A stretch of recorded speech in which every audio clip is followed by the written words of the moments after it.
Γεια σας φίλοι! Σήμερα θα μάθουμε τα χρώματα και τα σχήματα παίζοντας με το ξύλινο σπιτάκι. Το πρώτο μας σχήμα είναι το ημικύκλιο και έχει κίτρινο χρώμα.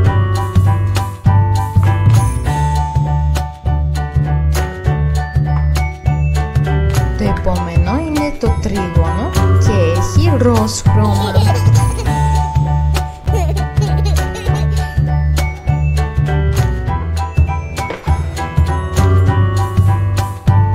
Αυτό είναι τετράγωνο και έχει πορτοκαλί χρώμα.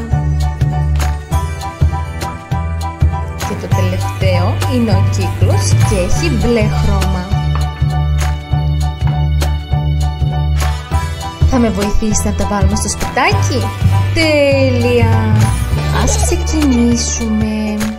Μπαίνει το ημικύκλιο στο τετράγωνο. Όχι! Βλέπεις κάπου το πορτοκαλί χρώμα? Τέλεια! Αυτό είναι το τετράγωνο.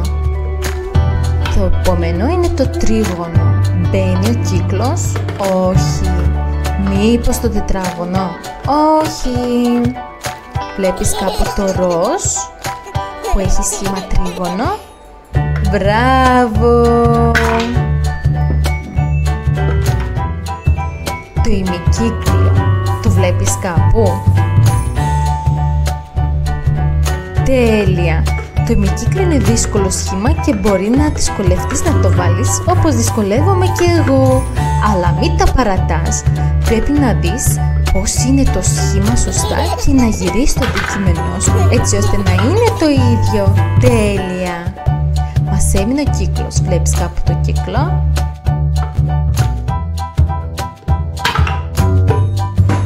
Τώρα ποιο σχέδιο βλέπεις? Το τετράγωνο. Σωστά!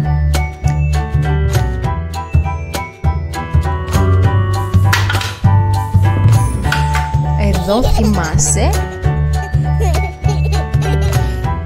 το τρίγωνο. Μπράβο! Μήπως θυμάσαι εδώ ποιο σχήμα μπαίνει? Το ημικύκλιο. Όπως είπαμε, βλέπουμε το σχήμα και προσπαθούμε να είναι ίσια. Καλή δουλειά! Και το τελευταίο είναι ο κύκλος.